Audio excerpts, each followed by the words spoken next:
should have fatted all the region's kites with this slave's offal. Bloody, bawdy villain, remorseless, treacherous, lecherous, kindless villain, O vengeance!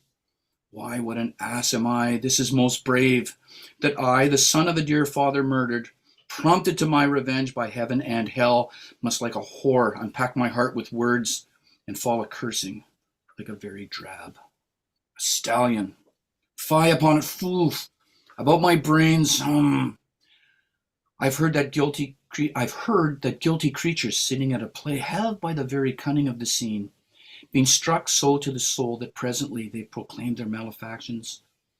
For murder, though it have no tongue, will speak with most miraculous organ. I'll have these players play something like the murder of my father before mine uncle. I'll observe his looks, I'll tent him to the quick. If it do blench, I know my course. The spirit that I've seen may be a devil, and the devil hath power to assume a pleasing shape, yea, and perhaps out of my weakness and my melancholy, as he is very potent with such spirits, abuses me to damn me. I'll have grounds more relative than this. The play's the thing, wherein I'll catch the conscience of the king. Very good. Now, partly, I volunteered to read this quite selfishly because the rhetoric here is incredible. I mean, it just loads this up with I mean, almost like bombast, and it's just a delight to read. And whoever was to read, I'm sorry I butted into line, but that's one reason I thought we should not pass it by. You know, there's and I suggest that that if there is someone else who would like to read it, that all you have to do is say so, and you can read the whole thing also. Yeah, it'd be nice to hear somebody else's rendition of it for sure. Dave, I enjoyed yours. That was nice. Yeah. Did you practice ahead of time? I didn't actually, but when in my previous incarnation as a high school teacher, I did teach it for 5 years, and so I would have had to read it to the students for 5 years there. Oh, okay. So you are an 35 years ago, but it's such a good speech; it stays with you, you know. Okay, good. Who else would like to read this? Well, I've never read it before, so I'd be very happy to read it a second time. But okay, read it. I mean, we can read it. We can read it 3 or 4 times, really, before. I'd just like to state at the outset that I'm not trying to surpass Dave's reading. Yes, this is a no competition situation. We're all unique. I should point out to you, Dave, that over my left to right shoulder, that's a painting of Seamus Heaney by a friend of mine. I'll bring it up closer to the screen later. All right. Okay. That's just by the way. That's okay. No, I must say that's probably one-upmanship there. No. Okay, here goes. Now I am alone. Oh, what a rogue and peasant slave am I. Is it not monstrous that this player here, but in a fiction, in a dream of passion, could force his soul so to his own conceit, that from her working all his visage wound, tears in his eyes, distraction in its aspect, a broken voice, and his whole function suiting, with forms to his conceit, and all for nothing. For Hecuba, what's Hecuba to him or he to Hecuba, that he should weep for her? What would he do had he the motive and the cue for passion that I have? He would drown the stage with tears and cleave the general ear with horrid speech, make mad the guilty and appall the free, confound the ignorant and amaze indeed the very faculties of eyes and ears. Yet I, a dull and muddy metalled rascal, speak like John of dreams, unpregnant of my cause, and can say nothing, no, not for a king, upon whose property and most dear life a damned defeat was made. Am I a coward? Who calls me villain? Breaks my pate across, plucks off my beard and blows it in my face, tweaks me by the nose, gives me the lie of the throat, as deep as to the lungs. Who does me this? Ha! Bones, I should take it For it cannot be but I am pigeon-livered and lack gall to make oppression bitter. Or ere this I should have fatted all the region kites with this slave's offal. Bloody, bawdy villain, remorseless, treacherous, lecherous, kindless villain, O vengeance! Why, what an ass am I! This is most brave that I, the son of a dear father murdered, prompted to my revenge by heaven and hell, must, like a whore, unpack my heart with words and fall a cursing like a very drab scullion. Fie upon it, foe, about my brain. I have heard that guilty creatures sitting at a play have by the very cunning of the scene been struck so to the soul that presently they have proclaimed their malefactor. For murder, though it have no tongue, will speak with most miraculous organ. I'll have these players play something like the murder of my father before mine uncle. I'll observe his looks, I'll tent them quick, but if he but blench, I know my course. The spirit that I have seen may be the devil, and the devil hath power to assume a pleasing shape. Yea, and perhaps out of my weakness and my melancholy, as he is very potent with such spirits, abuses me to damn me. I'll have grounds more relative than this. The play's the thing, wherein I'll catch the conscience of the king. Well done. Bravo. Bravo. Done. Thank you. My suggestion would be that actually that we begin the discussion, but maybe it's about 1:15 now, and so we can discuss it. But I would think that in another 20 or 30 minutes, another person should read the whole thing after we've had a bit of discussion. Okay. Okay. All right. Yep. All right. Maybe I'll kick off, Duncan, since I'm the one who suggested that we see this again, and each Yeah. of us will have his or her own reasons for why this is important. Uh-huh. And I cannot claim credit for these ideas. I had wonderful Shakespearean professors at university a long time ago, Right, and right, what they said right, has right. stuck with me. One thing that they pointed out about this, and this is why I think it's worth a look, is we have the notion that Hamlet is consumed by thought and he's not doing anything. And in fact, and he starts this, oh, what a rogue and peasant slave am I, as though he's been completely inactive. He has not been. He has not been. You know, he's formulating a plan here to put the play before the king and so forth. And it was at the time a valid concern that the devil would take human form, or his agents would take human form in order to lead people into doing into sinning. And so the rhetoric here is so powerful that it misleads us. It leads us away from the fact that Hamlet is not as idle as he's blaming himself for being. Mm-hmm. Yeah.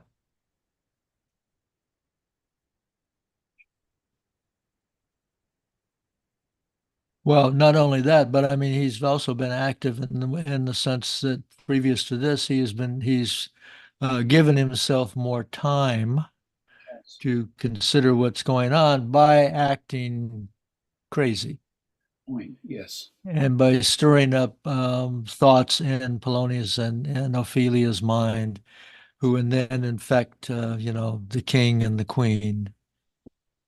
And so he's very, very carefully looking at the situation and using what's available to him Yes. in order to get more information, frankly. It's his antic disposition. Excuse me, Katrina? It's his antic disposition, he calls it. That Yeah. Yeah. But it's clear though that he's been formulating this for a while, enough to the point where he remembers the entire speech or most of the speech about Pyrrhus and Priam's wife Hecuba. encouraging the players to. Well, there was this one speech I remember, and it wasn't. We never played it, but so that's what he's getting at. He's trying to. Mhm. He's again. It's a tale of treachery Mhm. and murder and usurpation, that of Mhm. Pyrrhus to Priam. Can you And give us a, can you give, I mean, after you've completed your thought, can you give us a or a review of that story? Hecuba and Prius and well, Priam. I'm not exactly sure the source of Hamlet's play, or the source of the dialogue or the monologue that he's quoting. Um,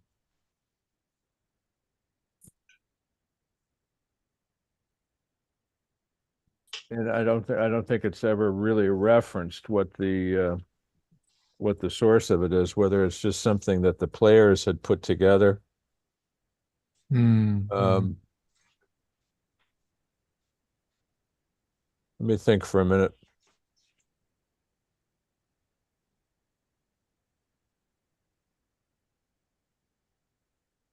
I only ask because the last time I think we must have talked about Hecuba, but then again when I read it again or heard it read again, it's like, who the heck is Hecuba?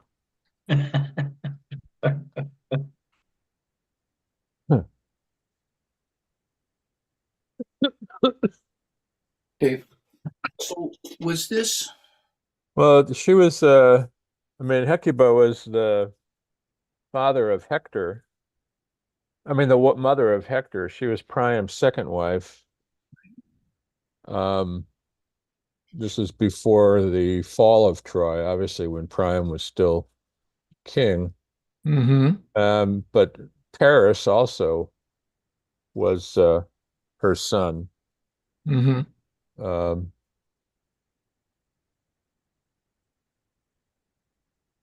as well as Cassandra was her daughter, I think. Yeah. Uh, and I mean, she shows up in the Iliad a bit, but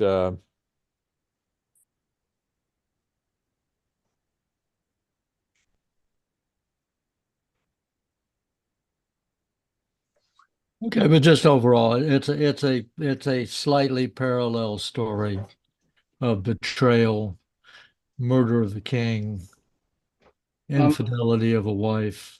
I'm not sure. I'm not sure.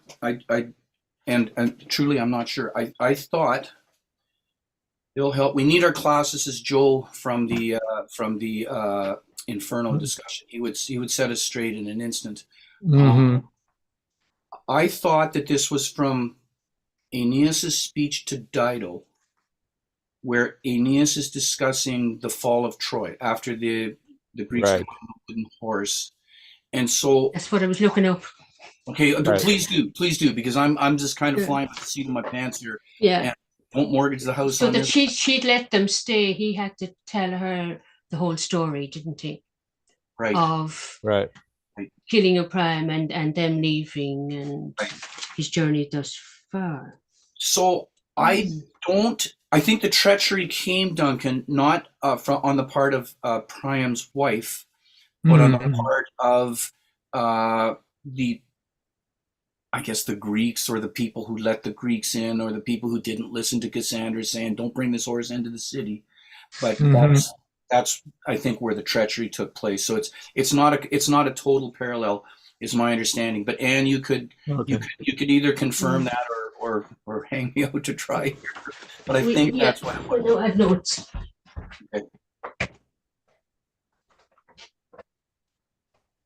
But I guess while Anne's looking it up, I think the point is the story must be close enough that Hamlet figures that putting it on before the royal couple may kind of probe some sore spots and cause a reaction.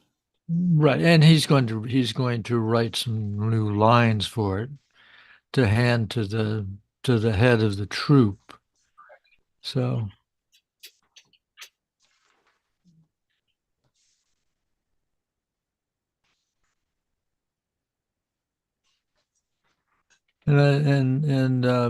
Bill, I didn't mean to interfere with your train of thought there, and I'm pretty sure you probably had more to add in your original comments. So, Well, it's just, I mean, it's just the setting. Obviously, it's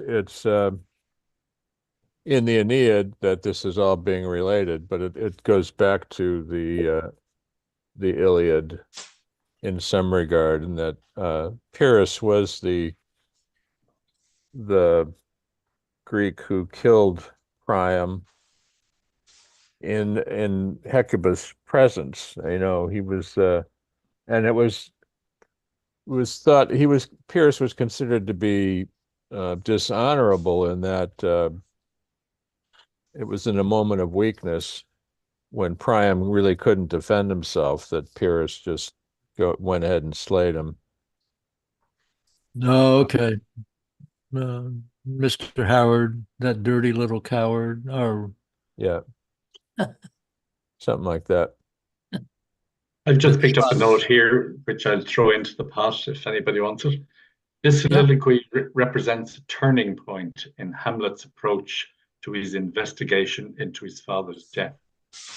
Wondering if he is a coward, he reveals his recognition that the strategy that he has employed so far, full of words and curses uttered in vain, acting antic, has not produced the desired results. Becoming determined to take a more aggressive approach, he tells his brain to reverse course.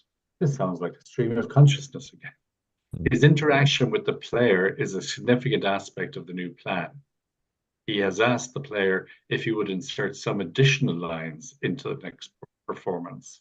Now he reveals that the intention is to extract a confession from Claudius. Yeah. And he goes on to say, the play is the thing wherein I'll catch the conscience of the king, which is obviously the key line. To me, Hamlet is responding to opportunity here.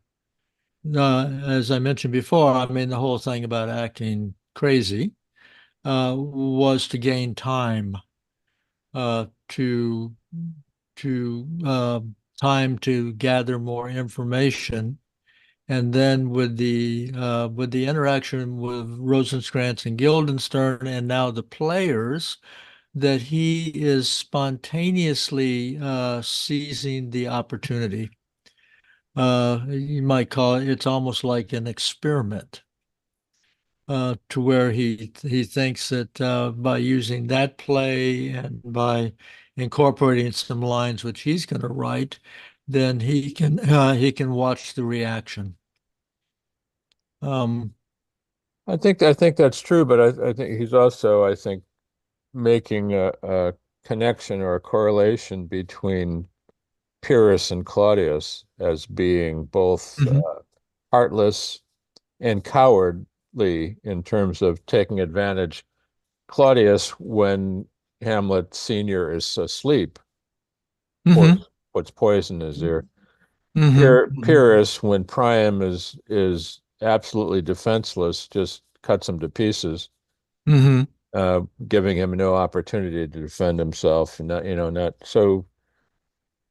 I mean, Hamlet's, yeah, I think he's taking advantage of the fact that the players have arrived, but he remembers this speech between Dido and Aeneas, and recognizes the likeness of Claudius in terms of Pyrrhus's dishonor and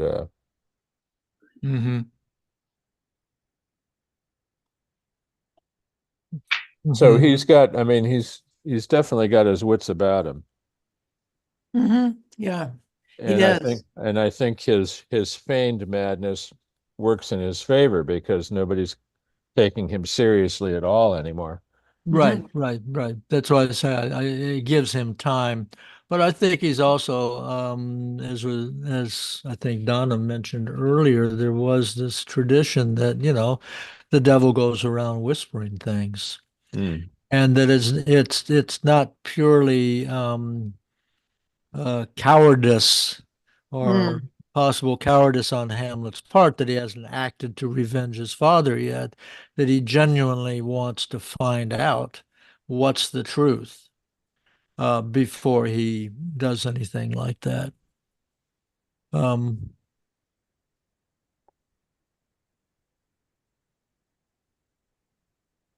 Also, he wouldn't know who he could actually trust, so he had to feign madness. Mm. mhm. Because he doesn't know who's involved. That's Mhm. yeah. Yeah, and he did have that interaction with Rosencrantz and Guildenstern, where he realized that they were being played by somebody. That they were supposed to treat Hamlet in a certain way.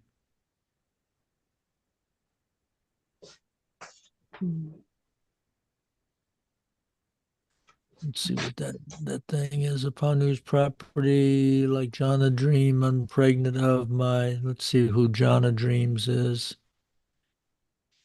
Okay, unpregnant of my cause.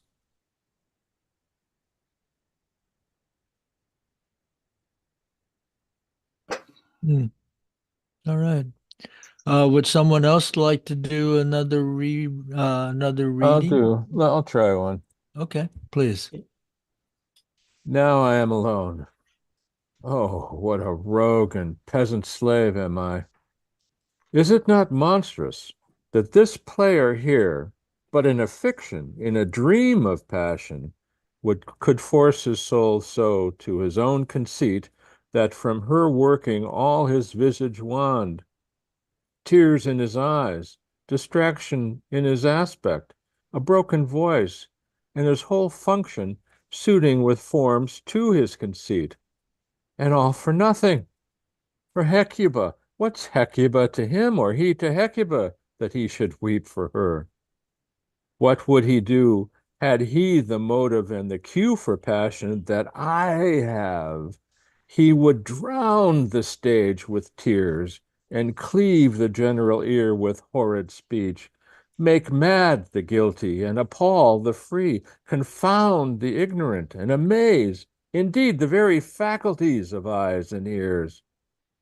Yet I, a dull and muddled rascal, peak like John a Dreams, unpregnant of my cause, and can say nothing. No, not for a king, upon whose property and most dear life a damned defeat was made. Am I a coward? Who calls me villain, breaks my pate across, plucks off my beard and blows it in my face, tweaks me by the nose, gives me the lie in the throat, as deep as to the lungs? Who does me this? Ha ha! Swoons. I should take it, for it cannot be but I am pigeon-livered and lack gall to make oppression bitter. Or ere this, I should have fatted all the region kites with this slave's awful. Bloody body villain, remorseless, treacherous, lecherous, kindless villain. Oh, vengeance! Why, what an ass am I! This is most brave, that I, the son of a dear father murdered, prompted to my revenge by heaven and hell, must, like a whore, unpack my heart with words, and fall a cursing like a very drab, a scullion. Fie upon it! About my brain, I have heard that guilty creatures sitting at a play have by the very cunning of the scene been struck so to the soul that presently they have proclaimed their malefactions. For murder, though it have no tongue, will speak with most miraculous organ. I'll have these players play something like the murder of my father before the uncle. I'll observe his looks. I'll tempt him to the quick. If he but blench, I know my course. The spirit that I have seen may be the devil, and the devil hath power, and whoops, and the devil hath power to assume a pleasing shape, yea, and perhaps out of my weakness and my melancholy, as he is very potent with such spirits, abuses me to damn me. I'll have grounds more relative than this. The play's the thing wherein I'll catch the conscience of the king. Okay, very Well good. done. Well Yeah, done, Bill. well done. Lovely. Well Really done. nice. And I'm glad that we had another reading of this. Only because as it was read, I was thinking about my previous comments, which were not totally accurate. I think we have several Hamlets going on here.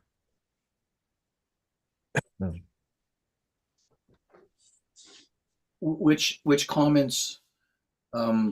Basically that Hamlet is being crazy to gather time, and because he wants to be completely sure that Claudius is the one who murdered his father. And I still hold to that, but in this latest reading, I realized that that this is some sort of unconscious realization in him that he needs more information before he can truly act. And in the meantime, he's berating himself as a rogue and a slave and a coward For not acting. for not acting. Yeah. Acting sooner. So Yeah. he's got a little bit of a schizophrenia going on here.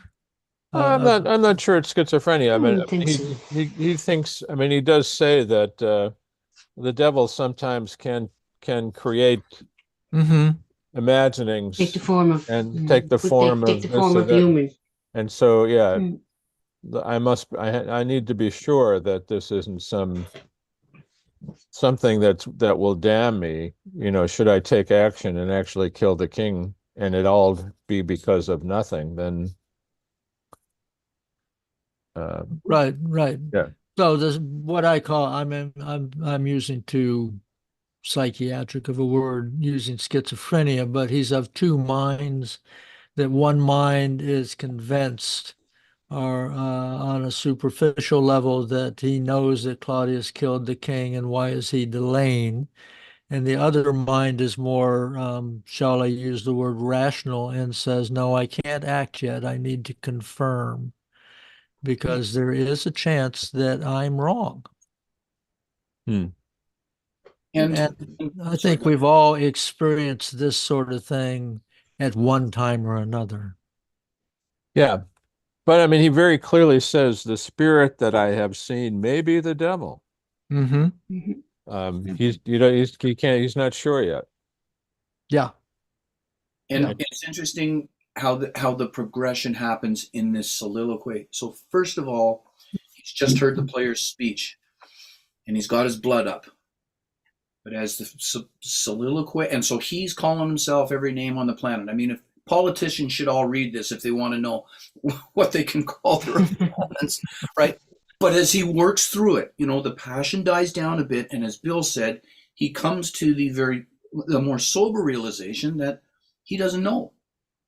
He's not completely sure. Not sure, and so we need to compile some more evidence. You know, I mean, he's in a tough position. Think about it. I mean, if our dads died under mysterious circumstances, we'd go to the police.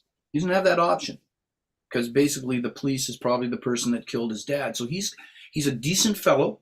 He's not he's not a guy who's just going to rush in with his dagger and that's it. You know, he's a decent fellow. He needs to sift the evidence before he does what his dad has asked him to do, which is a pretty awful thing, which is to kill somebody.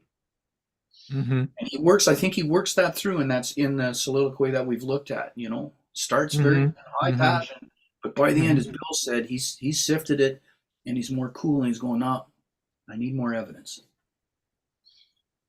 And we see I agree. The players have come and he actually sees this as an opportunity to Gotcha. perform an experiment, to Mhm. gather evidence. He's going to have the players play, and he's going to watch the king carefully to see if the king betrays himself. Right. And I don't, I haven't really thought this through, but it just struck me that the relationship to Othello and Iago's treachery, and Othello being so quick to believe him, to believe in Desdemona's betrayal. Desdemona's betrayal without further. Um, it's interesting, and again, all of that goes back to the whole impetus for that, and that being Stephen's discussion about whether Shakespeare had been cuckolded by his brother, and whether, and that's where all of this comes from. And again, according to Stephen, if it's because it's in the play, that Shakespeare must have experienced that somehow in his own life, this kind of Mhm, betrayal and treachery. mhm.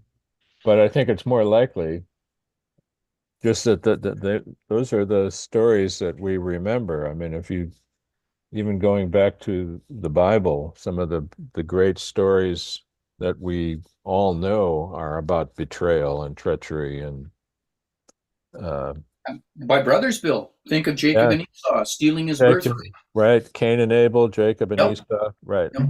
Yeah, Yeah. Right. I think it's Could I just mention Macbeth in its context as well? This yes, idea of the devil appearing, in a good way or a bad way.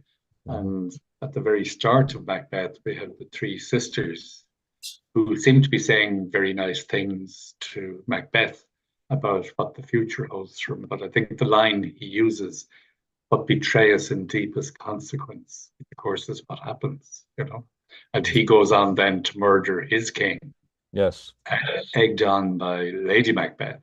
So again, I suppose the devil tempts the idle mind is the phrase that comes to mind. Mhm. I really like the parallel that also that Bill brought up with Othello, because of course Othello does act rashly. Um, what his passion seems to be total evidence, and he kills Desdemona only to find out almost immediately that he really screwed things up. yeah, So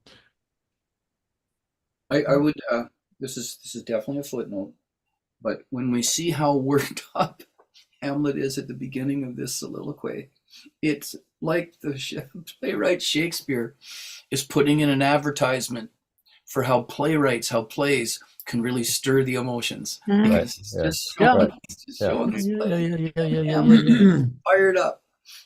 So Well, and I think that one of the reasons that we are attracted to reading Joyce and Dante and Shakespeare and discussing it in a group, is because it's an opportunity for us to review all of this stuff, and an opportunity to become more reasonable in how we approach things in our lives instead of just acting rashly. This is among the many virtues of literature and analysis.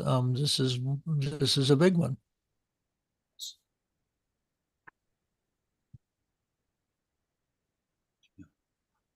I realize that there's probably a lot more to go with this, and let's make a decision. Do we want to continue with this soliloquy, or do we want to begin Act 3?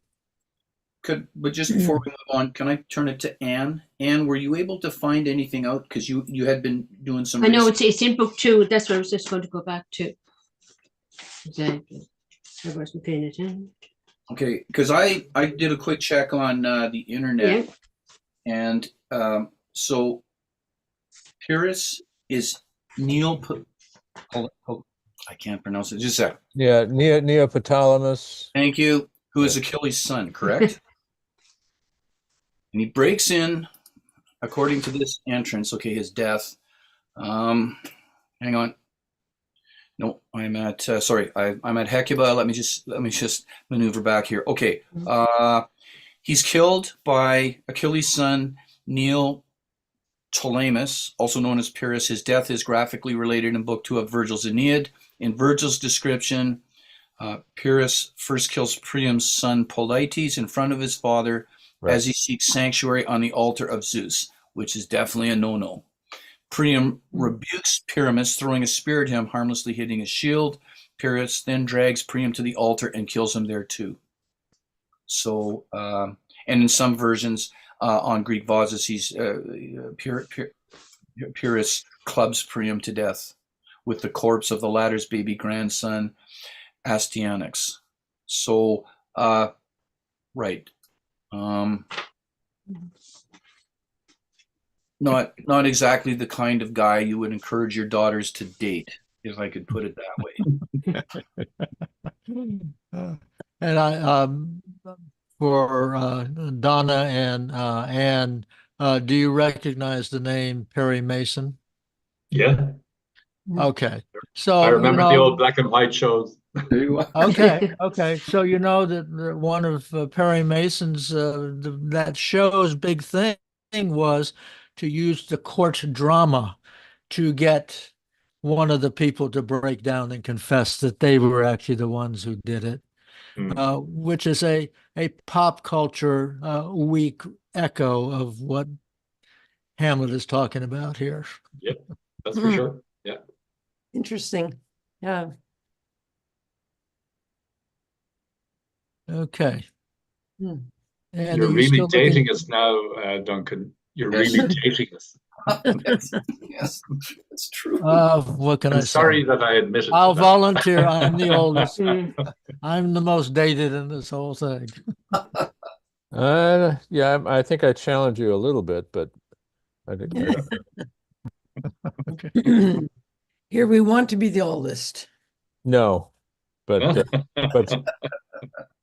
some of us have that thrust upon them. Indeed. 12th night, Bill. Very good. And I can't tell whether you're looking something up or if you're Oh, waiting. no, sorry. I'm sorry, I I'm- was just going yeah, through to. I I thought find we it were- tonight. Are we deciding whether we're going to stay or go? I Yeah. think do that it's today. time to move on, but Yeah. Okay. whatever. All right. So we need to look at the chat list and make sure we know where we are. And okay, so Dave is actually the first reader, Okay. Right. and I follow Dave. Yeah. Okay. Okay. Act 3, Scene 1, the castle. Enter King, Queen, Polonius, Ophelia, Rosencrantz, Guildenstern, lords. King. And can you by no drift of conference get from him why he puts on this confusion, grating so harshly all the days of quiet with turbulent and dangerous lunacy? Rosencrantz. He does confess he feels himself distracted, but from what cause I will by no means speak. Guildenstern. Nor do we find him forward to be sounded, but with a crafty madness keeps aloof when we would bring him on to some confession of his true state. Queen. Did he receive you well? Rosencrantz. Most like a gentleman. Guildenstern. But with much forcing of his disposition. Rosencrantz. Niggard of question, but of our demands most free in his reply. Queen. Did you essay him to any pastime? Rosencrantz. Madam, it so fell out that certain players we overwrought on the way, of these we told him, and there did seem in him a kind of joy to hear of it. They are here about the court, and, as I think, they have already ordered this night to play before him. Polonius. 'Tis most true, and he beseeched me to entreat your majesties to hear and see the matter. King. With all my heart, and it doth much content me to hear him so inclined. Good gentlemen, give him a further edge, and drive his purpose unto these delights. Rosencrantz. We shall, my lord. Exit Rosencrantz and Guildenstern. Duncan? King. Sweet Gertrude, leave us to, for we have closely sent for Hamlet hither. that he, as 'twere by accident, may here affront Ophelia, her father and myself, lawful espials. We'll so bestow ourselves that, seen unseen, we may of their encounter frankly judge, and gather by him as he is behaved, if be the affliction of his love, or no, that he thus suffers for. Gertrude. I shall obey you, and for your part, Ophelia, I do wish that your good beauties be the happy cause of Hamlet's wildness. So shall I hope your virtues will bring him to his wonted way again. To both our honors, Ophelia. Madam, I wish it may. Next.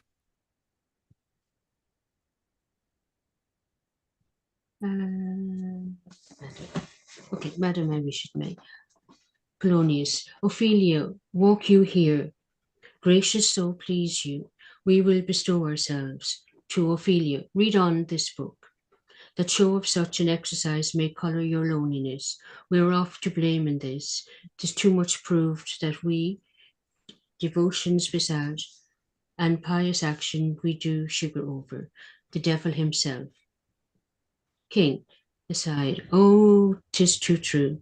How smart a lash that speeds doth give my conscience. The harlot's cheek, beauty with plastering art, is not more ugly to the thing that helps it, than in my deed to my most patent words. O heavy burden. Polonius. I hear him coming. Let's withdraw, my lord. Exeunt King and Polonius. Enter Hamlet. Okay. To be or not to be, that is the question. Whether 'tis nobler in the mind to suffer the slings and arrows of outrageous fortune, or to take arms against a sea of troubles, and by opposing end them, to die, to sleep no more, and by a sleep to say we end the heartache and the thousand natural shocks that flesh is heir to. 'Tis a consummation devoutly to be wished, to die, to sleep perchance to dream. Aye, there's the rub, for in that sleep of death, what dreams may come, when we have shuffled off this mortal coil, must give us pause. There's the respect that makes calamity of so long life. For who would bear the whips and scorns of time, the oppressor's wrong, the proud man's contumely, the pangs of despised love, the law's delays, the insolence of office, and the spurns at patent merit of the unworthy takes, when he himself might acquaintance makes with a bare bodkin? Who would fidels bear to grunt and sweat under a weary life, but that the dread of something after death, the undiscovered country from whose bourne no traveller returns, puzzles the will, and makes us rather bear those ills we have, than fly to others that we know not of. Thus consciences make cowards of us all, and thus the native hue of resolution is sicklined over with the pale cast of thought, and enterprises of great pitch and moment, with disregard their currents turn no our way, and lose the name of actions. Soft you now, the fair Ophelia, nymph, in thy orisons be all my sins remembered. Next, please. Ophelia, good my lord, how does your honour for this many a day? Hamlet, I humbly thank you. Well, well, well. Ophelia, my lord, I have remembrances of yours that I have longed to redeliver. I pray you now receive them. Hamlet, no, not I never gave you aught. Ophelia, my honoured lord, you know right well you did, and with them words of so sweet breath composed, as made the things more rich, their perfume lost. Take these again, for to the noble mind, rich gifts wax poor when givers prove unkind. There, my lord. Hamlet, are you honest? Ophelia, my lord. Hamlet, are you fair? Ophelia, what means your lordship? Hamlet, that if you be honest and fair, your honesty should admit no recourse to beauty. Ophelia, could beauty, my lord, have better commerce than with honesty? Hamlet, aye, truly, for the power of beauty will soon transform honesty from what it is to a bawd, than the force of honesty can translate beauty into his likeness. This was sometime a paradox, but now the time gives it proof. I did love you once, Ophelia. Indeed, my lord, you made me believe so. Hamlet, you should not have believed me, for virtue cannot so inoculate our old stock, but we shall relish of it. I loved you not. Ophelia, I was the more deceived. Hamlet, get thee to a nunnery. Why wouldst thou be a breeder of sinners? I am myself indifferent, honest, but yet I could accuse me of such things that it were better my mother had not borne me. I am very proud, revengeful, ambitious, with more offences at my beck than I have thoughts to put them in, imagination to give them shape, or time to act them in. What should fellows as I do crawling between heaven and earth? We are arrant knaves all, believe none of us. Go thy ways to a nunnery. Where's your father? Ophelia, at home, my lord. Hamlet, let the doors be shut upon him, that he may play the fool nowhere but in's own house. Farewell. Ophelia, oh help him, you sweet heavens. Hamlet, if thou dost marry, I'll give thee this plague for thy dowry. Be thou as chaste as ice, as pure as snow, thou shalt not escape calumny. Get thee to a nunnery, go, farewell. Or if thou wilt needs marry, marry a fool, for wise men know well enough what monsters you make of them. To a nunnery go, and quickly too, farewell. Gina? Oh, heavenly powers, restore him. I have heard of your painting too, well enough. God hath given you one face, and you make yourself another. You jig and amble, and you lisp and nickname God's creatures, and make your wantonness your ignorance. Go to, I'll no more on it. It hath made me mad. I say we will have no more marriages. Those that are married already, all but one, shall live. The rest shall keep as they are. To the nunnery, go! Ophelia. Oh, what a noble mind is the hero throne, the courtiers, soldiers, scholars, eye, tongue, sword, the expectancy and rose of the fair state, the glass of fashion and the mold of form, the observed of all observers, quite down, and I of ladies most deject and wretched, that suck the honey of his music vows, now see that noble and most sovereign reason, like sweet bells, jangled out of tune and harsh, that unmatched form and feature of blown youth blasted with ecstasy. Oh, woe is me to have seen what I have seen, see what I see. Enter King and Polonius. Love, his affections do not that way tend, nor what he spake, though it lacked form a little, was not like madness.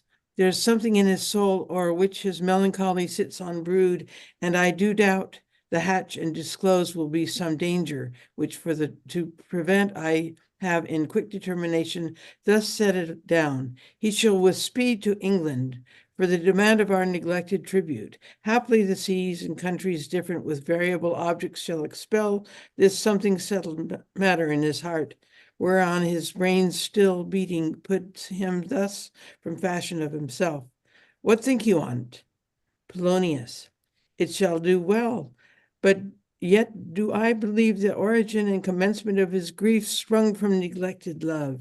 How now, Ophelia? You need not tell us what Lord Hamlet said. We heard it all. My lord, do as you please, but if you hold it fit after the play, let his queen mother all alone entreat him to show his grief. Let her be round with him, and I'll be placed, so please you, in the ear of all their conference. If she find him not to England, send him or confine him where your wisdom best shall think. King, it shall be so. Madness in great ones must not unwatched go. Oh my God.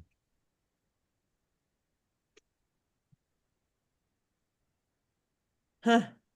That last line is amazing.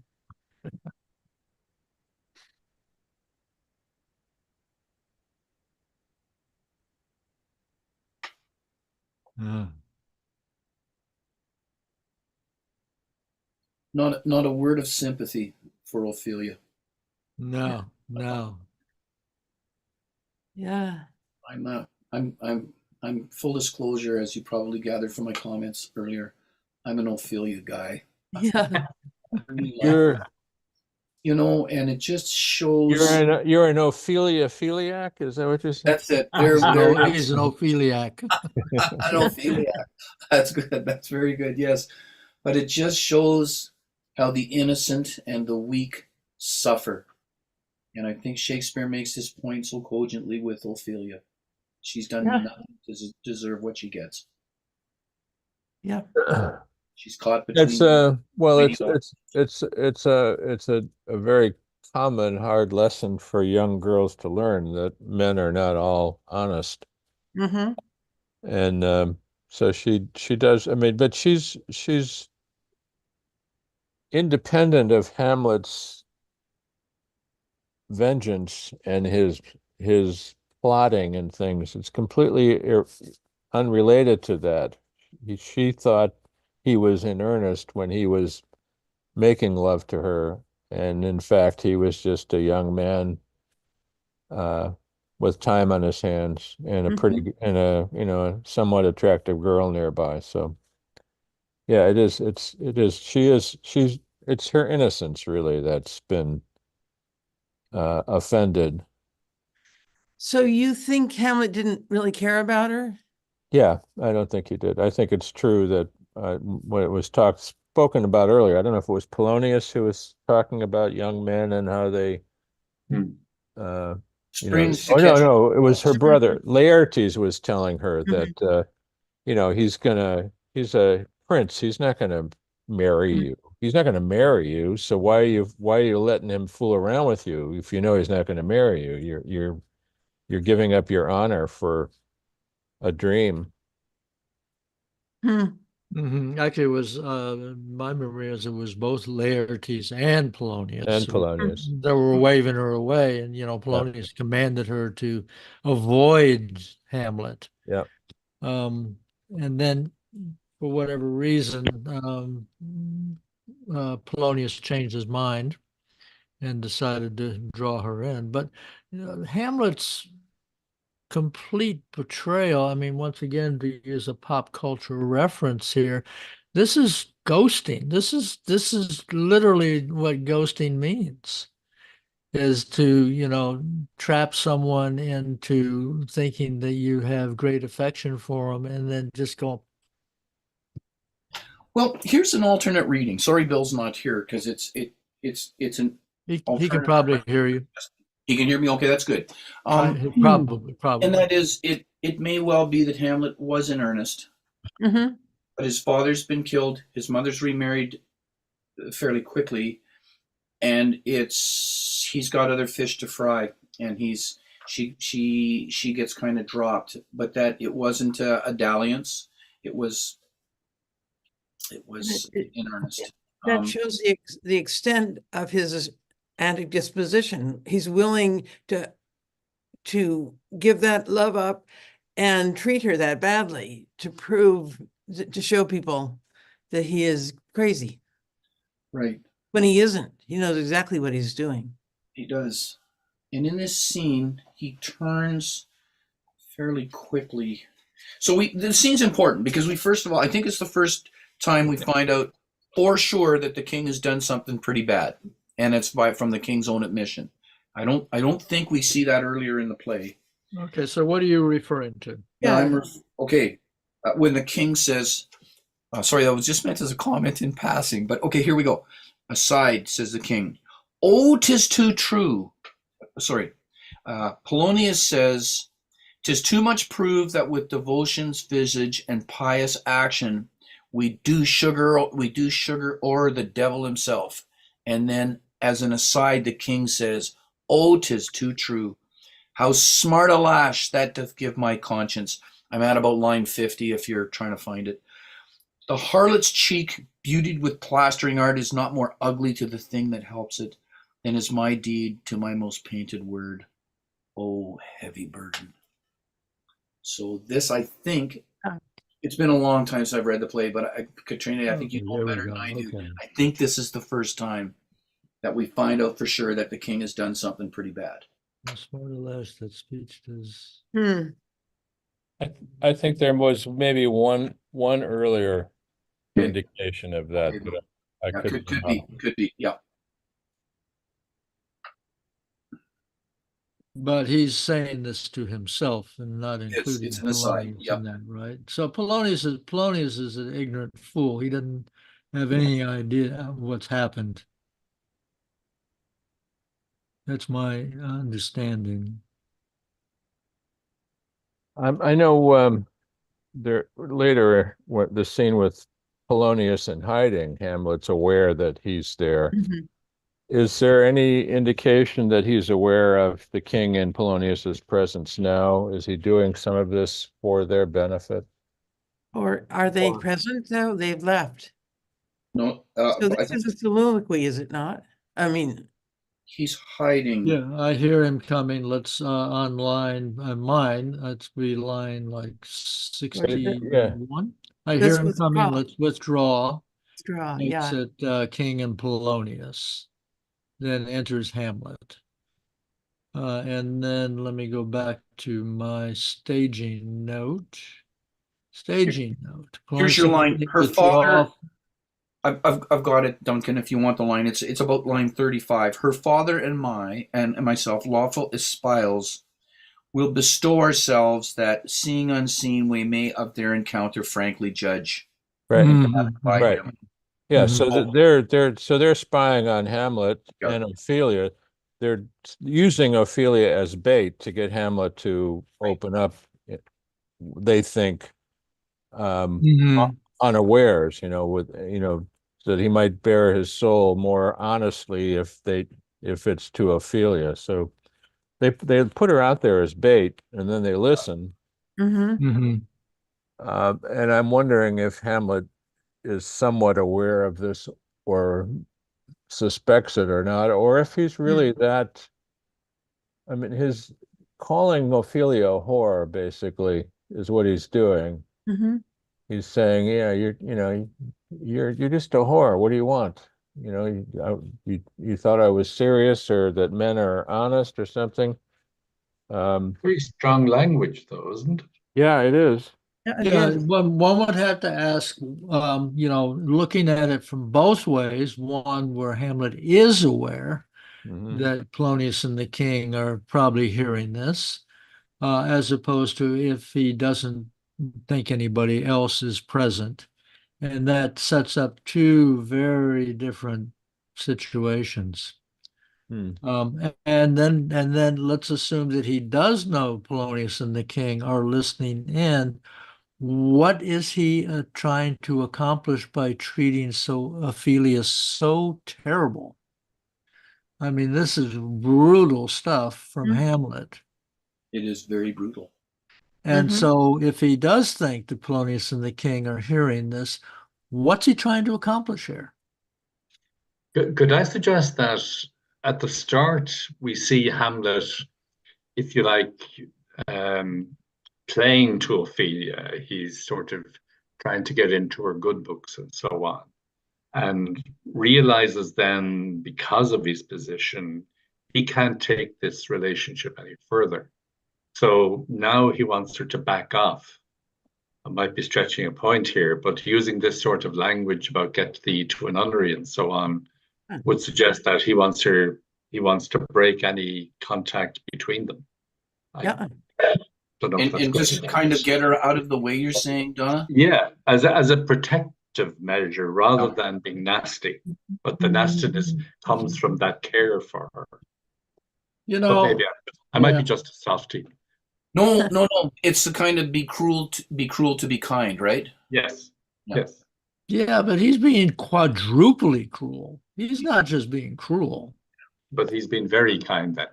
But I think it's intentional though. I think he's really I don't think it's necessarily heartfelt. I think it's intentional. He's trying to push Ophelia away Mm-hmm.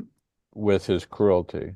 Because I mean, right when she comes in, he says, "Nymph, and basically, remember me, remember all my sins in your prayers," he's saying Mm-hmm. with Mhm. Ophelia in mind. He wants her to remember all of his sins in her prayers. Mm. Now is that meant to be that he wants her to feel the cruelty that he's going to inflict, or that he wants her to be merciful to him in her prayers, uh, Mhm. and to actually express by remembering him in her prayers? Would that be an act of love on her part, Mhm. or remembering his sins in her prayers? Is that um, just recalling how he's wronged her? Um, it's a tough one. I'm not quite sure how I feel about it yet. He says, "Soft you now, the fair Ophelia. Yeah, he's still thinking. Nymph, nymph in thy orisons, be all my sins remembered." Yeah. Yeah, I agree. It is a difficult one. Well, help me out here, though. I mean, is not after Laertes and Polonius tell Ophelia, stay away from this guy, he's bad Mm, news. mm. And then after Hamlet decides to play crazy, does he not also at that point give more, shall we say, love letters or remembrances to Ophelia to encourage Polonius to think that he's serious about Ophelia, and to encourage Ophelia to think that he's serious about her in order to cook up the plot that part of his problem is that he's love struck and he's been denied Ophelia. I mean, someone help me. I'm afraid I'm not familiar enough with the play to know what happens between Hamlet and Ophelia after Polonius forbids her to have anything more to do with him, to actually go hide herself away. I don't think we see her again until this scene. Okay. One would assume Katrina, though. I'm just throwing this out there, that given her passive nature, if she's been told, don't have anything to do with this guy, she's probably not. She's probably obeying. She's not exactly. Yes, yes, that part is true. Yeah, I she's mean, that probably not. part I'm She's not convinced of. exactly Kate in the Taming of the Shrew, if I could put it that way. Yeah, no, no, no. She is a good girl obeying her Yeah. father. Which But I guess the information that I can't remember, and maybe it never existed, is whether Hamlet had done anything to try to win further affections from Right. her okay, I see. Sorry. after he's decided that he would feign madness. Don't see anything. I don't think so, but I don't know. Okay, I only raise it as a question, Yeah. and hopefully I will remember to go back and look and see. Yeah.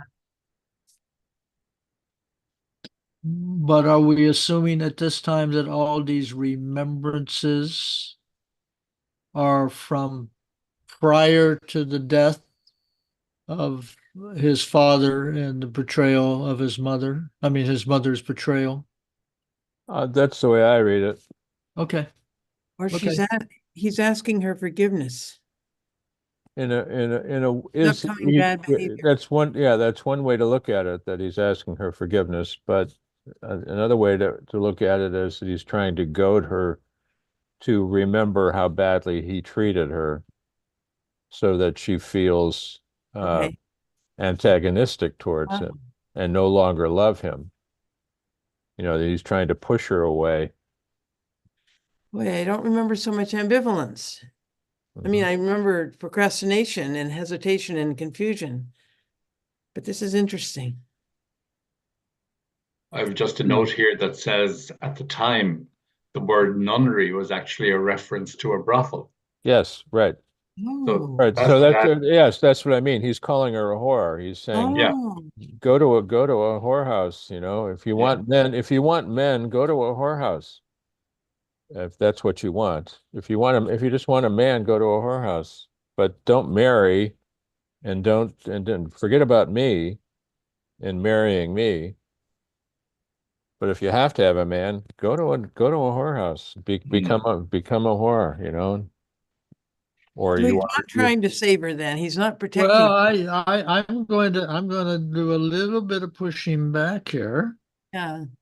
If we go to the line where he first says, I think that's the first line. Okay, it says, "Get thee to a nunnery. Why wouldst thou be a breeder of sinners? right. I am myself indifferent, honest, but yet I could accuse of me of such things that were better that my mother had not borne me. I'm very proud and blah blah blah." So I think there's, I assume that in addition to get thee to the nunnery being slang for whorehouse, it also means no nunnery. No, it never means a nunnery. It never means a nunnery. No, no. Why do you say that, Bill? Yeah. I'd Uh, always taken it, actually, I don't dispute what Donna said, but I'd always taken that there was a double entendre there. no, I don't see that at all. I think he's definitely just saying, using the term as it was understood then to be a whorehouse. Um, and be, you know, you're saying why do you want to be a breeder of sinners? Meaning, well, that so in that regard, you're saying you're taking that line to mean that you would be then Chaste. celibate. Yeah. Um, but another way to look at it is if you're just in a whorehouse, you're not breeding children, you're just having sex. Okay. Okay, but Breeding children is a function of marriage. That's the whole purpose of marriage is to have children. but a And breeder of sinners. the breeder of sinners. So you want to be a breeder of sinners, because you know, I'm a sinner, you're a sinner. If you want to be a breeder of sinners, um, But I mean, children may be just an accident of the actions of the whorehouse. yeah, but it's not the It's primary not the primary purpose. I agree. purpose. Yeah. Whereas marriage is the primary Yeah. purpose. okay, well, at least according to my copy of Shakespeare, the footnote when I click on the first get through a nunnery, there is, at least my definition is there is ambivalence. So the footnote says nunnery, convent, plain on slang sense of brothel. What exactly that means, I don't know, but it does say convent. And I will have to say that I'm at this Duncan, point more it's comfortable with the idea that it means convent and brothel. but it does say that at the time the word generally meant convent in my I'm, note, and I'm whereas the common. Sorry, go ahead. Dave. sorry, Yeah. I interrupted. I didn't mean to finish off, and then I'll give my piece too. Sorry, No, no, I'm I done. honestly didn't mean to interrupt you there. No, you're okay. Fire away. Okay, so I'm looking in the Oxford English Dictionary where you need the magnifying glass. It also talks about it being a convent as well. Okay. So, but Bill is pretty convinced that that's not correct. Right. He is, yes. Bill is But I'm willing to be, you know, disabused of my opinion. I'm open. No, I support Bill on this. I must say, it's to me, it's the only thing that makes sense for the way he's acting and talking, and he's succeeding in breaking her heart, which leads to the Yes. consequences later on. Right. Hmm.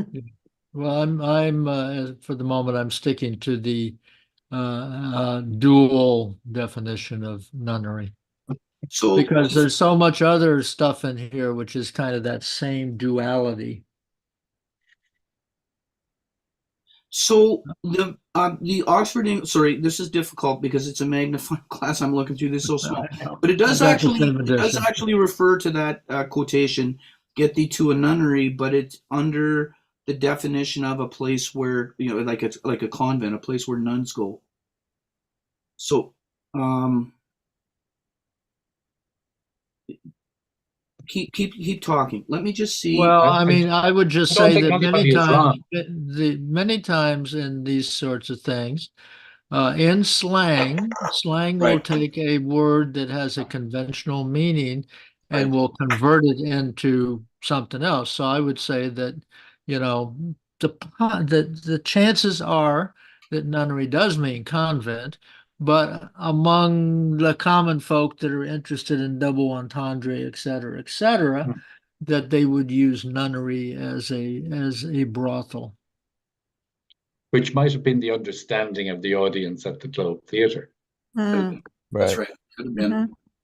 If you, but I'm coming around more and more to the notion of it being a convent, though. If his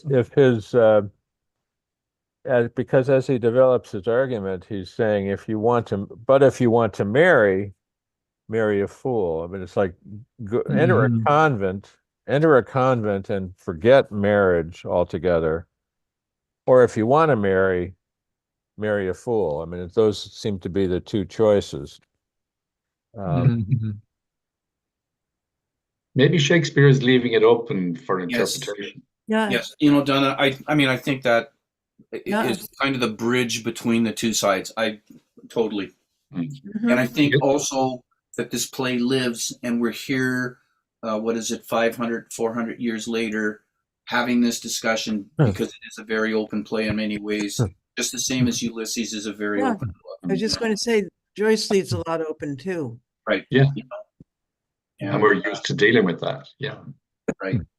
Yeah. I think this might be an instance where the danger of footnotes um, interferes with our understanding because I don't think it was until some footnote appeared saying that nunnery in slang sometimes meant a brothel that people started questioning whether Hamlet's telling her to go to a brothel or not. Mhm. Mhm. And that, without the footnote, without that background knowledge from the footnote, you probably you would never come to that conclusion. Mm-mm. A nunnery Yeah. would just be a nunnery. Yeah. Correct. That certainly would have been Exactly. my Well, which is understanding right what up it to was in tonight. my mind. Sorry, Duncan. Yeah. No, I was just going to say a nunnery. When I read nunnery, it was like, okay, I know nunneries. Nunneries are where nuns are. Yeah. Yeah. It's a convent. Yeah. Mhm. Yeah. Donna, you had a comment that you were trying to make too, and I didn't catch it. Really, what I was saying was that up to tonight, I would interpret nunnery as a convent. And Mhm. it's only because in the last 10 minutes I've read this note about a brothel that's come to bear, which has sort of influenced me. But sort of Mhm. on reflection now, I'm just saying, well, look, forget the footnote, take it Yes. I for would say yourself as you read it, Okay. right. So here's And as you read it in context, it's more and more just a convent that he's talking about. Because the question is all about whether she's going to marry or not. Yeah. Mhm. That's your choice. You either get married or you enter a convent. Mhm. But Mhm. of course, what we don't So, deal with there is what is his purpose in what he's saying. We have discussed it a bit.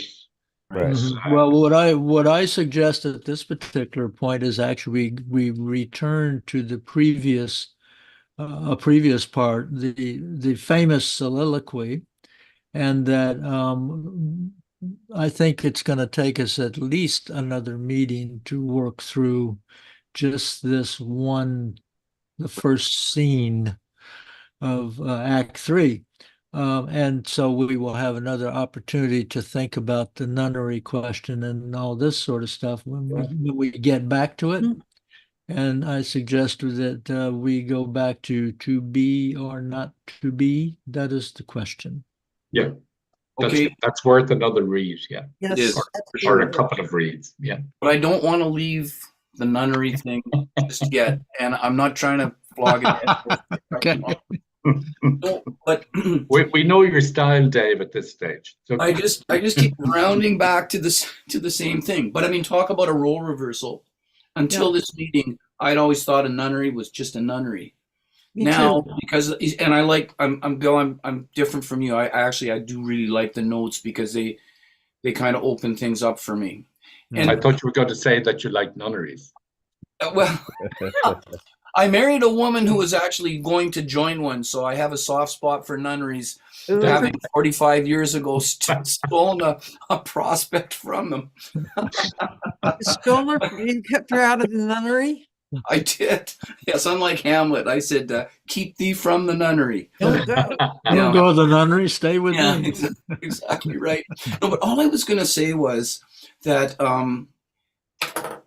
as Bill said, like if the audience knew that there was this double meaning for the word, and Hamlet knew that there was a double meaning for the word, because Shakespeare knew that there was a double meaning for the word, it adds additional kind of emotion and charge to the scene.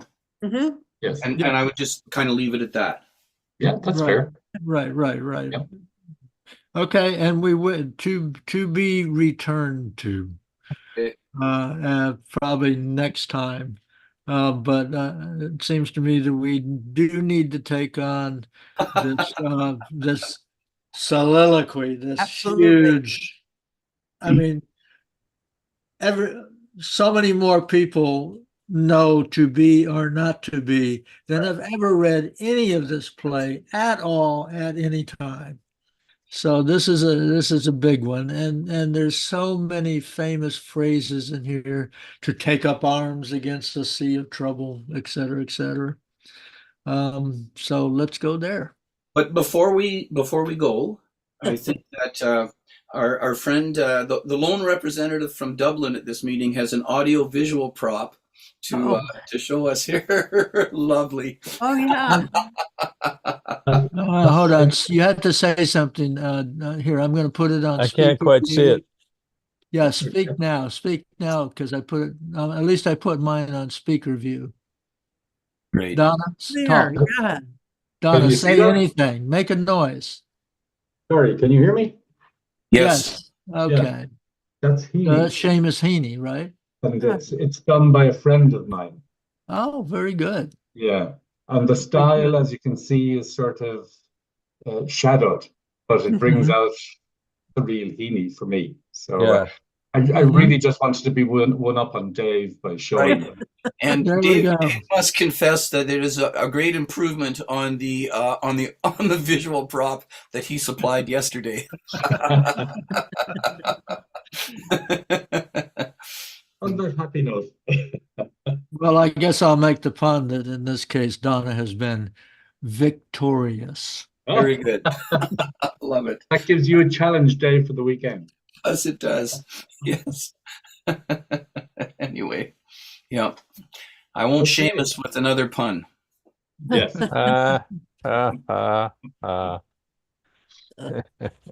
Dear.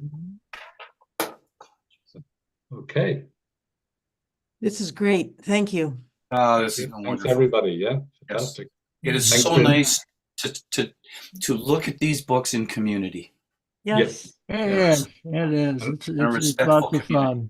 fun. I haven't read Hamlet before, so this is my first experience of Oh. it. I read Act 1 this afternoon just in preparation for this evening. Oh, It's, okay. This has been a great experience, yeah. You've never read Hamlet? I can't Never believe. read Hamlet. No, Macbeth was always my play. Okay. So you're gonna help me out in my memory. I know that Dave read the original, the soliloquy we started with this meeting.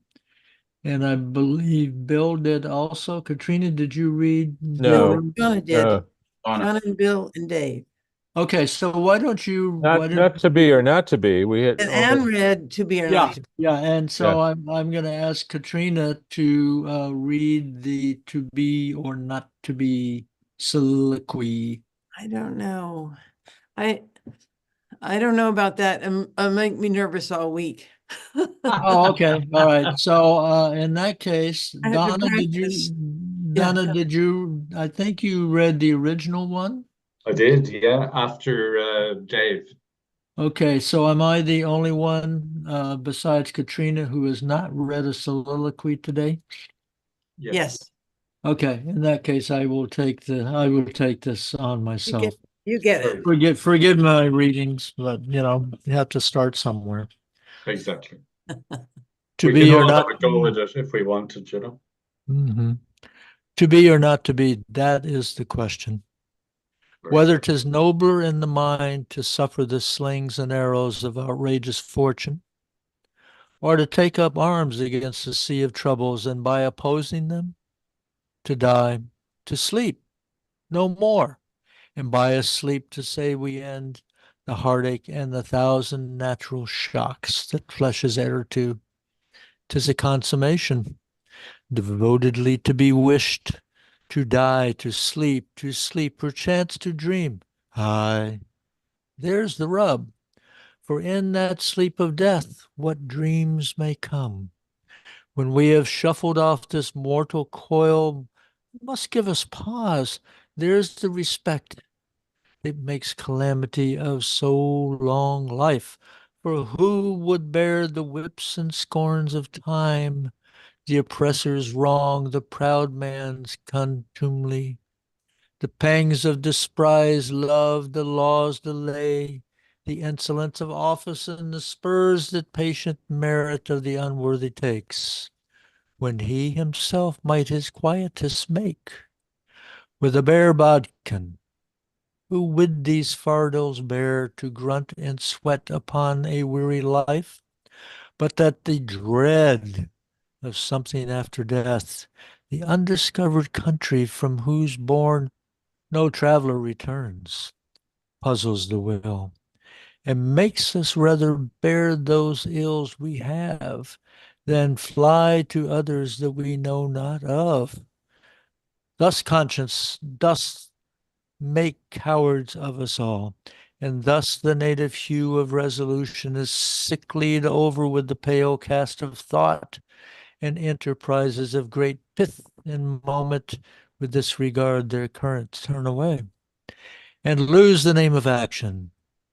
Soft you now, the fair Ophelia, nymph, in thy horizons be all my sins remembered. Mm. Lovely. Mm-hmm. Well done. Well done. To be or not to be, that is the question. Whether 'tis nobler in the mind to suffer the slings and arrows of outrageous fortune, or to take arms against a sea of troubles, and by opposing end them, to die, to sleep no more, and by a sleep to say we end the heartache and the thousand natural shocks that flesh is heir to. 'Tis a consummation devoutly to be wished, to die, to sleep, perchance to dream. Aye, there's the rub. For in that sleep of death, what dreams may come when we have shuffled off this mortal coil must give us pause. There's the respect that makes calamity of so long life. For who would bear the whips and scorns of time, the oppressor's wrong, the proud man's contumely, the pangs of despised love, the law's delay, the insolence of office, and the spurns that patient merit of the unworthy takes, when he himself might his quietus make with a bare bodkin? Who would fardels bear to grunt and sweat under a weary life, but that the dread of something after death, the undiscovered country from whose bourne no traveler returns, puzzles the will, and makes us rather bear those ills we have than fly to others that we know not of. Thus conscience does make cowards of us all, and thus the native hue of resolution is sicklied o'er with the pale cast of thought, and enterprises of great pitch and moment With this regard, their currents turn awry and lose the name of action. Very good. Mm. Thank you. Great. That's wonderful. Would anybody else like to take a turn on this one before we start a discussion? Katrina, you wouldn't, would you give it a go for a sympathetic audience? Not to force you. Yeah, well, I thought actually that you were talking about reading it next week, so I was thinking how nervous I would be all week worrying about it. Oh, okay. Well, do But it I now. can dive in. All right, Yeah. dive in, please. To be or not to be, that is the question. Whether 'tis nobler in the mind to suffer the slings and arrows of outrageous fortune, or to take arms against a sea of troubles and by opposing end them. To die, to sleep, no more. And by sleep to say we end the heartache and the thousand natural shocks that flesh is heir to, 'tis a consummation devoutly to be wished. To die, to sleep, perchance to dream. Aye, there's the rub. For in that sleep of death, what dreams may come when we have shuffled off this mortal coil must give us pause. There's the respect that makes calamity of so long life. For who would bear the whips and scorns of time, the oppressor's wrong, the proud man's contumely, the pangs of disprized love, the laws delayed, the insolence of office and the spurns that patient merit of the unworthy takes, when he himself might his quietus make with a bare bodkin? Who would fardels bear to grunt and sweat under a weary life, but that the dread of something after life, the undiscovered country from whose bourne no traveler returns, puzzles the will. Oop. And makes us rather bear those ills we have than fly to others that we know not of. Thus conscience doth make cowards of us all, and thus the native hue of resolution is sicklied o'er with the pale cast of thought, and enterprises of great pitch and moment with this regard their currents turn awry and lose the name of action. Mhm. Well Thank you done. very much. Yeah, Very that well was done. good. Thank you. I'm Thank you. glad you got it cleared up, and that you didn't think we were asking you to read next week, but right now. You'll have a peaceful week now, Katrina. Yes, That's right. Exactly. I'll remember that I don't have to worry. that's But I right. used to That's have that right. when I would read things in church, and my father was a minister, and he would ask me to read, and I would get so nervous. And this was Uh-huh. a little tiny church, not a lot of people there, everybody I knew. So stage fright. There you are. So you can sleep well this week. No, no, no, no, no. What dreams Yes. That's make exactly oh, right. Yes, to dream. There's Good there's point, Bill. there's And the we will rub. find another soliloquy for her. Yeah. Mhm. Yeah. Yeah. She'll be dreaming of reading in her father's church. Oh no. That's right. No, no.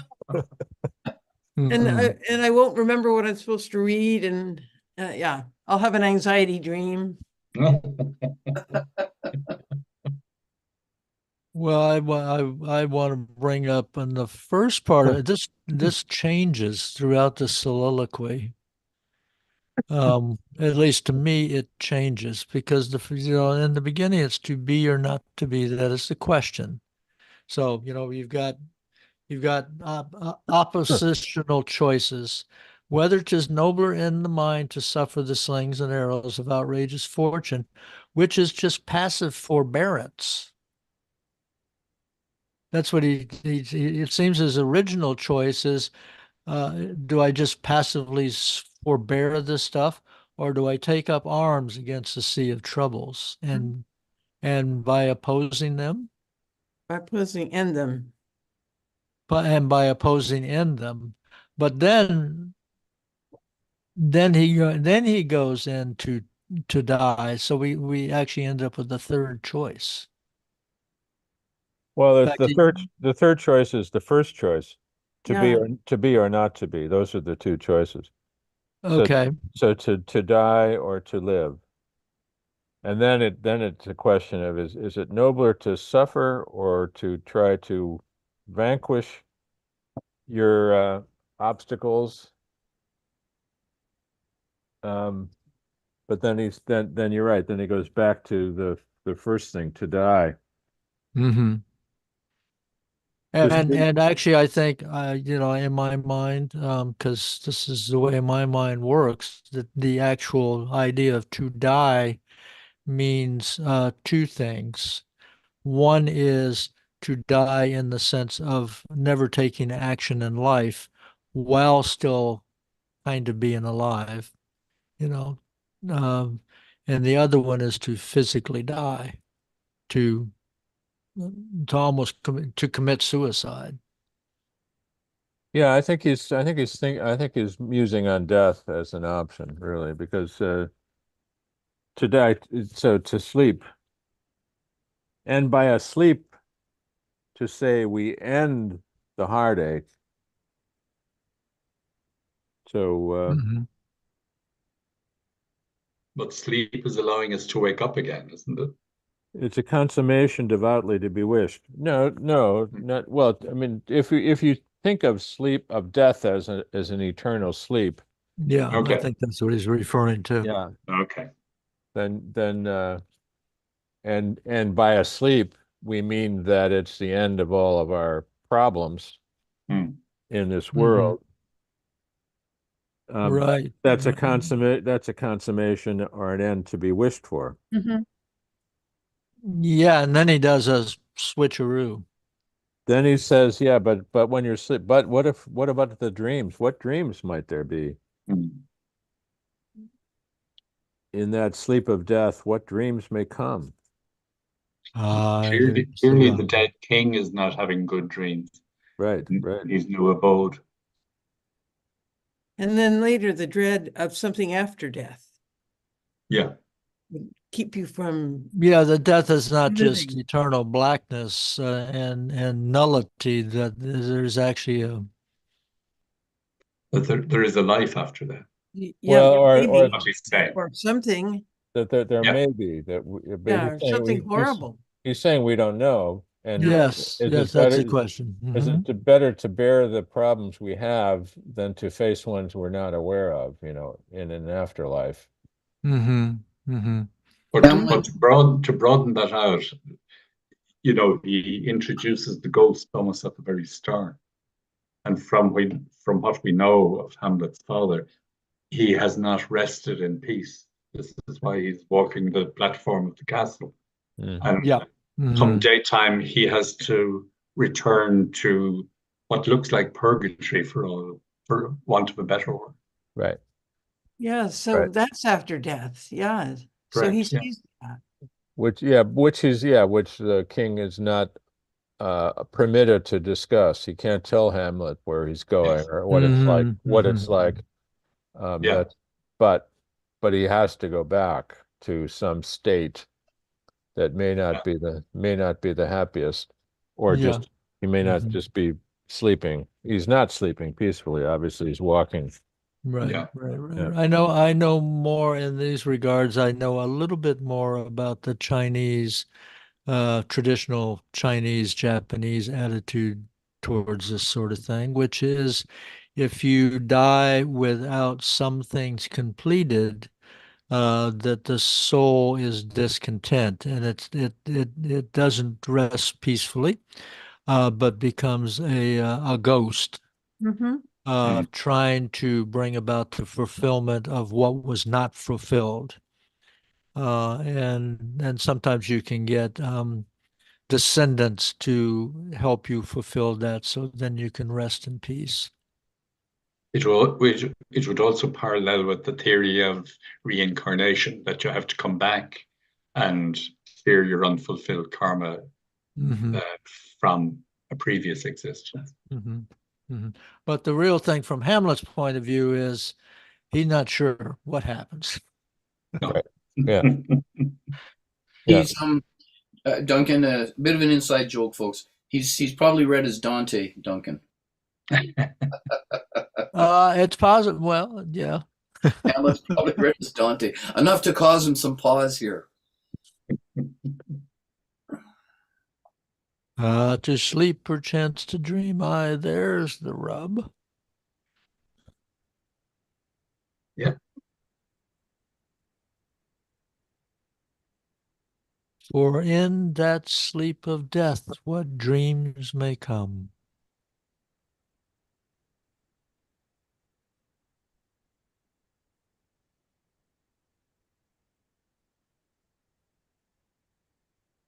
Must give us pause. There's the respect that makes calamity of so long life. So, I mean, for a real simplistic interpretation of that, it seems he means, well, the only reason I'm sticking around is because I don't know what's over there. Yeah, Yeah, right. yeah. But if it was just eternal sleep, by God, I wouldn't mind.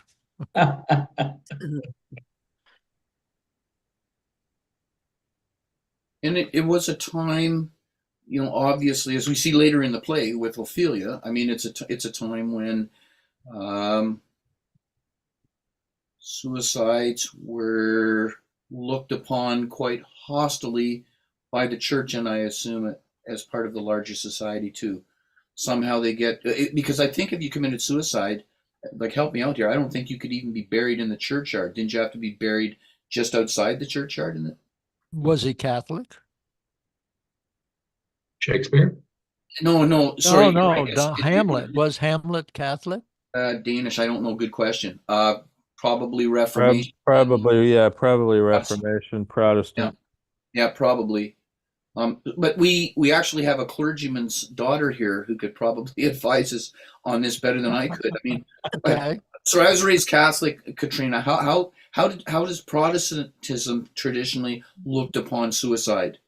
Has You it know- been fairly hostilely? I hate to say it, I don't know. I don't remember anything.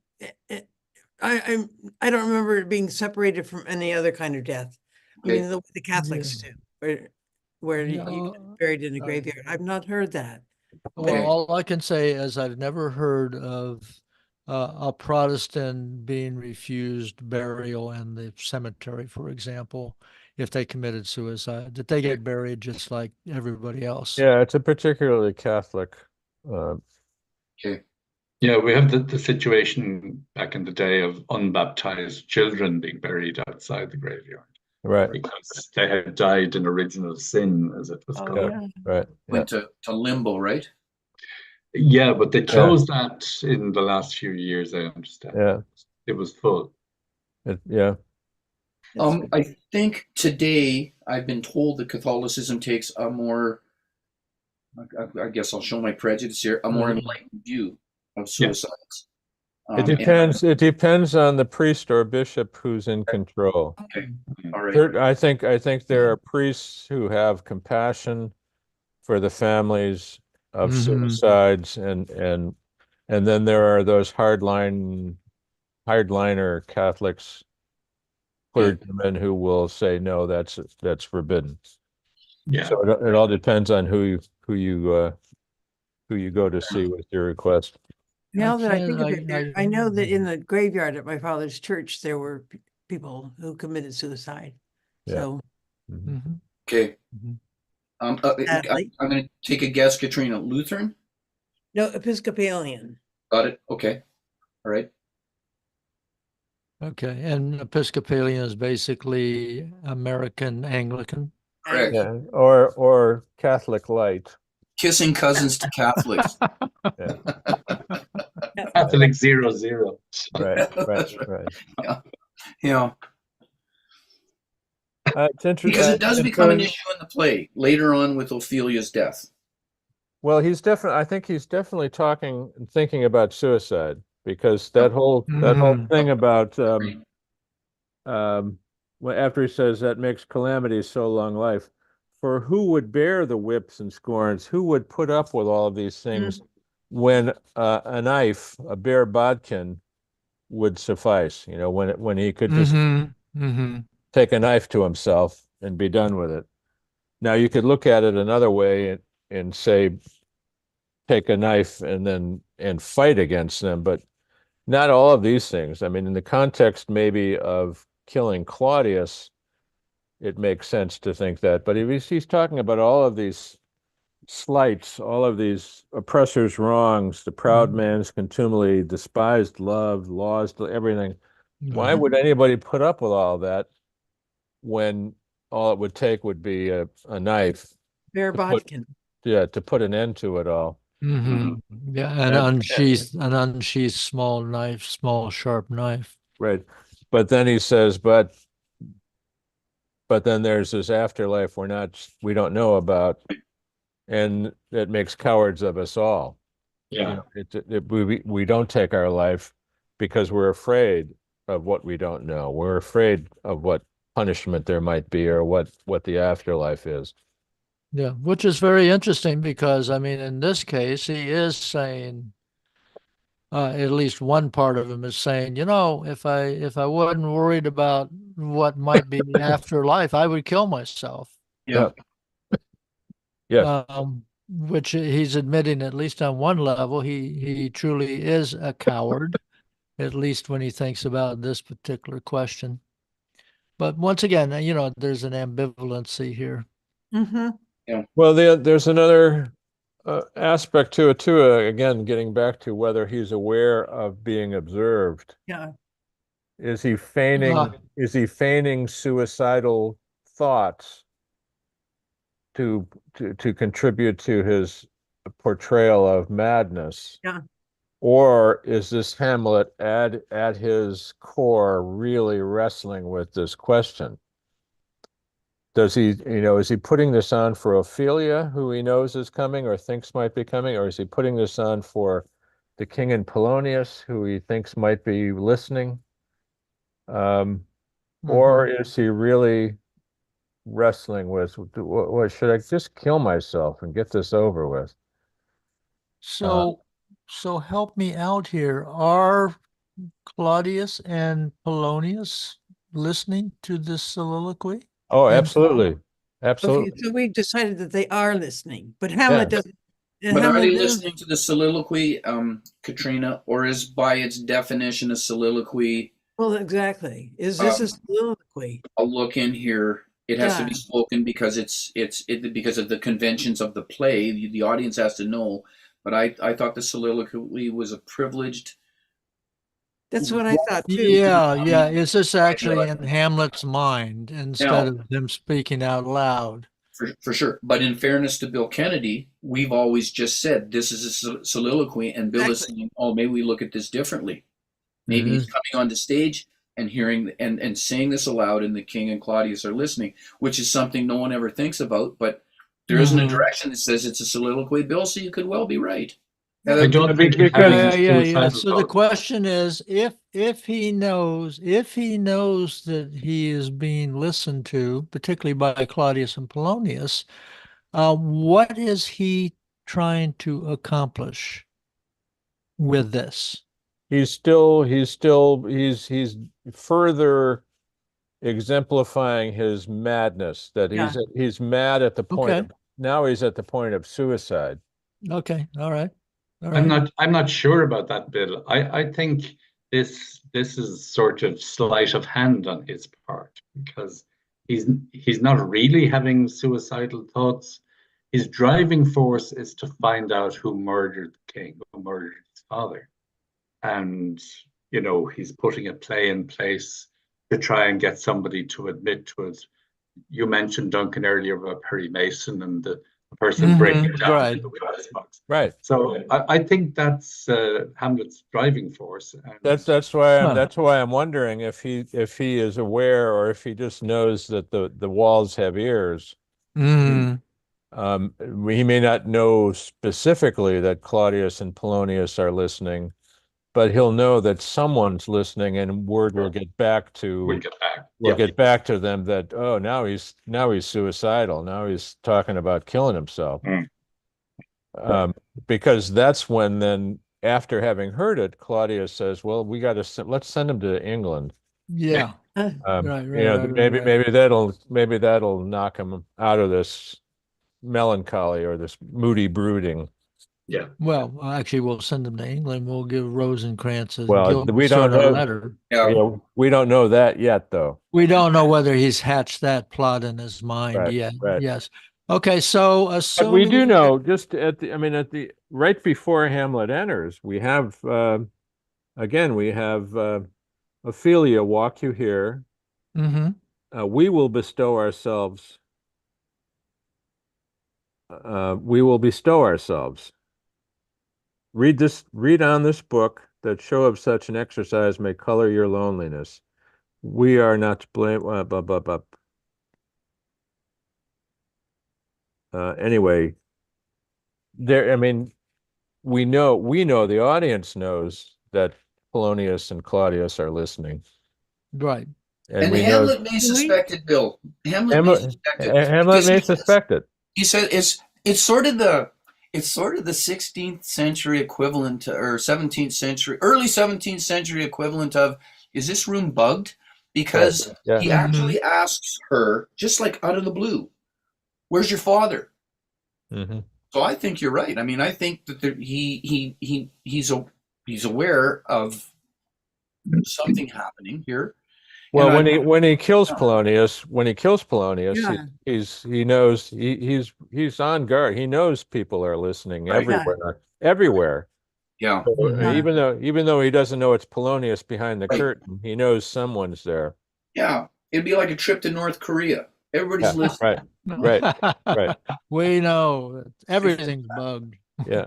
including So, my shoes.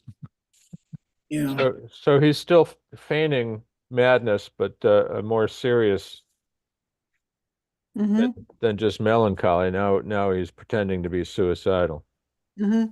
Yeah, yeah. Well, and I will still contend that part of what Shakespeare is doing here, whether it was even intentional or not, I do not know. But the play itself puts us in these ambivalencies. Mm-hmm. The just like Hamlet is ambivalent, we're in the same thing, that we know something's going on, we have interpretations of what's going on, but we can give another interpretation of what's going on, and there's no way to clench the deal. It would all depend on how this is performed, and there are Mhm. no directions. Correct. So Mhm. when Hamlet's giving this speech, is he looking towards where Claudius and Polonius are hiding Mhm. in the original production? Mm. Is he sort of winking at the audience? Yeah, I know there's somebody Mhm. over there, and Mhm. Mhm. Mhm. Mm.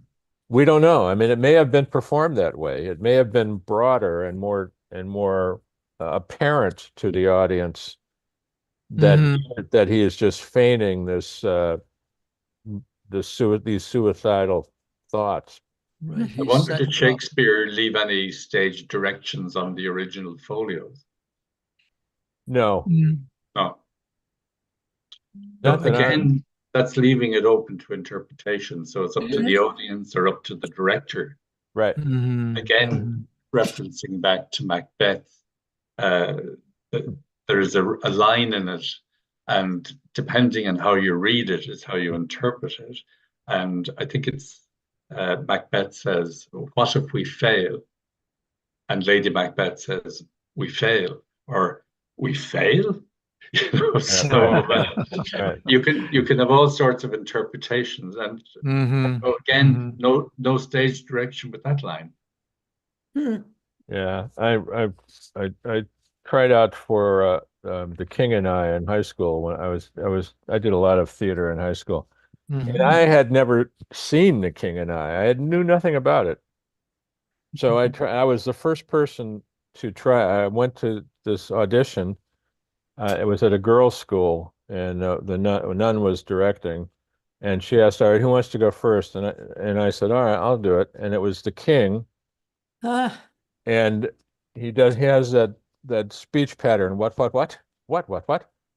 And I had never seen that or heard that, so I'm there reading what. What? And each time I read it, I was even more dramatic. What? And I looked up, and the nun had her back to me, and she was just laughing hysterically. And then she just called out, "Next." So I went back in line, and my buddies were saying that was hilarious. That was so funny. They thought I'd done it intentionally. Uh-huh. And, Let me point out that it is 3 minutes before the hour, Yes. and that I, as much as possible, I think we should keep these sessions to no more than 2 hours. So if there's any things of great import that we need to accomplish in the next 3 minutes, let's do that. And then I would say that we still, it would be good to take what we've discussed today and to think about it and to come back next time and continue working, see if there's other things we want to do with this particular section, and move on to other parts of this act. Mhm. Yeah, and let's let it go because we're pretty close to the time. But again, in addition, if we have more to say about that soliloquy, if indeed it is a soliloquy, it's Ophelia's speech about Hamlet and the greatness of character that he has, and how he's come down, and how things are not working for him. I find that quite moving. But it's we know where you really- stand, though, Dave. We know that you're an opheliac, so we know There where we you are. stand. I am an Opheliac. That's right. So if we could look at that too, I think that would Yeah, be no, helpful. that's what we're here for. Great. We're here to work over whatever comes up as of import to each of us. Sounds good. But we will stick to the 2 hour limit. Just And it's so been very rich and a really great. good experience, and fantastic. And I find it extremely interesting that Donna has not done this before. Yeah. And he has walked into a really great discussion. So And it's a fresh voice, Donna, and it's a fresh voice if you Yeah. haven't done it before, and Thank that is so welcome, really. I just have to be careful that there are no spoilers. Bill gave a spoiler earlier about Ophelia, so I didn't know that. That's right. Oh, We have oh, okay. That's okay. Well, That's a good point. You know, Ah, Just keep that in mind when we're discussing this. I just will. thought everybody's read Hamlet. So, but that's you have to be ready to stick your fingers in your. Yeah. Absolutely. I'm not sure I have that much control. People should Of say myself. spoiler alert. Okay, I'm going to Okay. click the big red button and Okay, see you thanks. all Have a later. good week.